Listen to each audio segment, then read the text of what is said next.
What is going on with the Dominic Cummings affair? Dominic Cummings, as everyone knows, of course, broke lockdown, although he describes it differently, to visit, his parents, to get additional childcare, to go to a castle, to test his eyesight, and it's created a great deal of consternation, and I think signifies, in a sense, a new movement in the lockdown era and the conclusion of the suspension of hostilities between the old fragmented tribes that preceded this particular unique crisis. Let's have a look at how the media is describing this situation. The Prime Minister's special advisor, Dominic Cummings, told reporters yesterday that he didn't regret his controversial 260-mile trip to Durham at the height of the lockdown. As media and news bleed into one another, entertainment shows have an obligation to carry news the way that news shows have long had an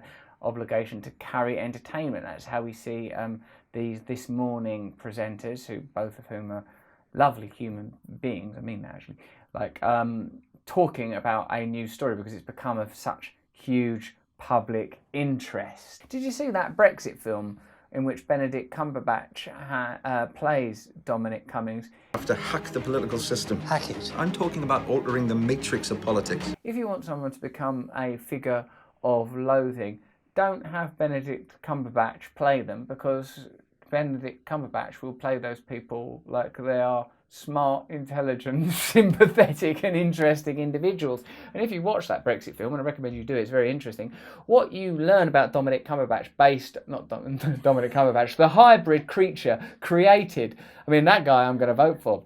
This guy we didn't get the opportunity to, is that he's highly astute, intelligent person who's unscrupulous in the sense that he doesn't seem to be bogged down by the kind of sinewy, fleshy concerns of most of us. He seems to be capable, and indeed at his press conference you witnessed that, he seems to be capable of functioning in a purely intellectual, logical and rational manner, which is why it's odd, I suppose, that his excuses are sort of based on being compassionate to the family and really don't make proper sense under scrutiny. I don't regret what I did. As I said, I think reasonable people may well disagree. Reasonable people might disagree. Oh, I disagree. Reasonable, it's reasonable. When Benedict Cumberbatch is being Dominic Cummings, it's a lot more of a charming situation. Let me tell you that. Like that, if the new hybrid creature, Benedict Cummings or Dominic Cumberbatch, was doing that Rose Garden press conference speech, you would just think, good. But I suppose one of the things that I mostly feel about this situation is, what do you expect? What do you expect of your government? And if you do expect that they're sort of honest and transparent and abide by the rules that are implemented for ordinary people, then I'm astonished, because the last, few centuries have demonstrated that that's not how power operates. An interesting thing I read on True Republica that my mate John Rogers sent me is this. The real story is the huge transfer of government assets to private companies that Dominic Cummings is overseeing under the cover of a pandemic, while restructuring the Cabinet Office into his and Michael Gove's private fiefdom. We have no insight into these contracts, which did not go to tender but to Cummings' friends and associates. Oh, I'd like to know more about that.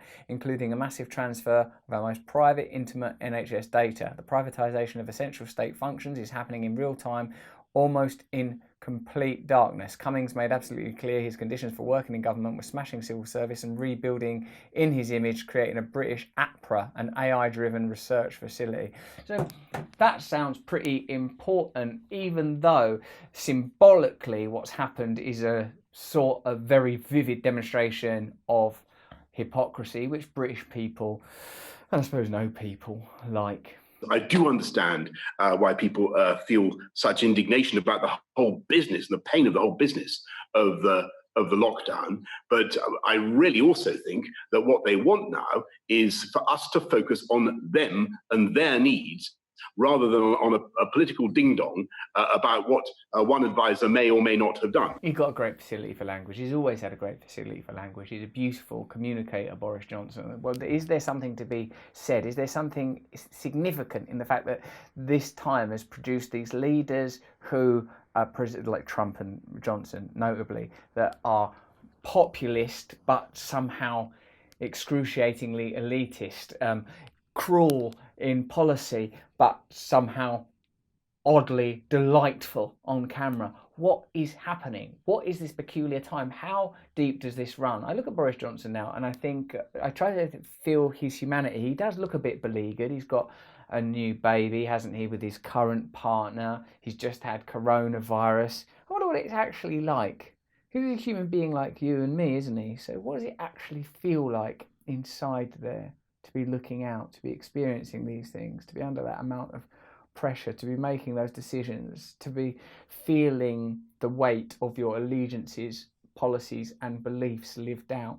I'm not suggesting that he deserves sympathy, or certainly not more sympathy than people that are genuinely suffering because of economic disparity or other forms of suffering, but I do think it's interesting. What I sense is, in this crisis, is a will, an appetite to return to the old binary oppositionism that preceded it, when really what we have now is an opportunity to look for a genuinely different type of politics. If Boris Johnson, for all his flaws, has to be acknowledged as a great communicator, the same is not true of dear Michael Gove. Let's have a look at him talking about the condemnation of a British bishop of the Cummings affair with a Sky News reporter. We've heard from the Bishop of Leeds. He tweeted on Sunday saying, the question now is, do we accept being lied to, patronised and treated by a PM as mugs? The moral question is not for Cummings. It is for the Prime Minister and ministers, yourself, MPs, who find this behaviour acceptable. What are we to teach our children? I ask as a responsible father. Well, I wish the bishop well.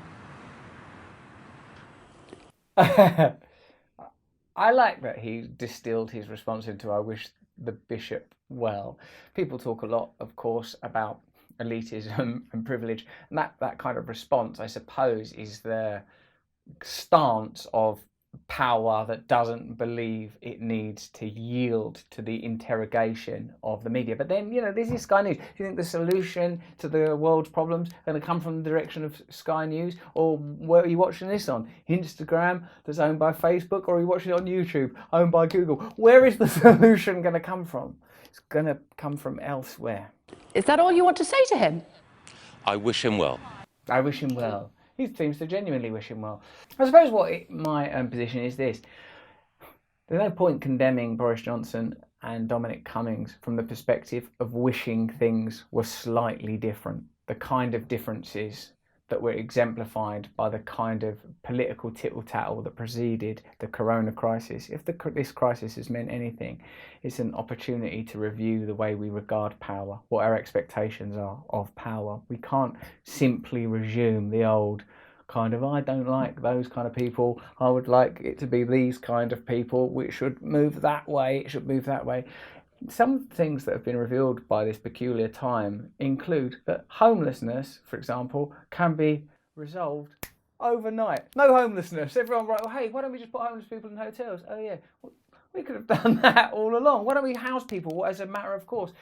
I suppose what I feel when stuff like this happens is that I'm not surprised when people in positions of power behave as if they are above the law, because in a sense, if you generate power, you are above the law in accordance with the way we structure hierarchies, institutions and power currently, and have done for a long while. I don't think this is particular to this administration. I think this is ordinary, normal, and that generally what happens is it's treated like a kind of game.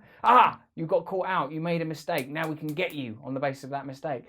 I don't think any real change is going to come from that. I think that real change will come when ordinary people have genuine power and control over their actual lives. I don't think that can happen as long as we structure power in the way that we currently do. I believe we need true democracy in all of the major areas of our lives, the way that our health services are organised, the way that our schools are organised, and I don't think that can happen through centralisation. And I think if there were an end to this kind of centralisation, you wouldn't have, contracts being tendered to private interests that have affiliations with those in power, as is being reported in that True Publica article. Check that out for yourselves, and analyse it yourselves. And I think then you would have a real chance of change. What do you really want? What is it that appalls you about Dominic Cummings' behaviour? That's the question to ask yourself. And if you don't want to feel any humanity or sympathy for Dominic Cummings, never watch that Brexit film in which he's played by Benedict Cumberbatch. Or you might think, I quite like him, it's Sherlock Holmes. Thank you very much.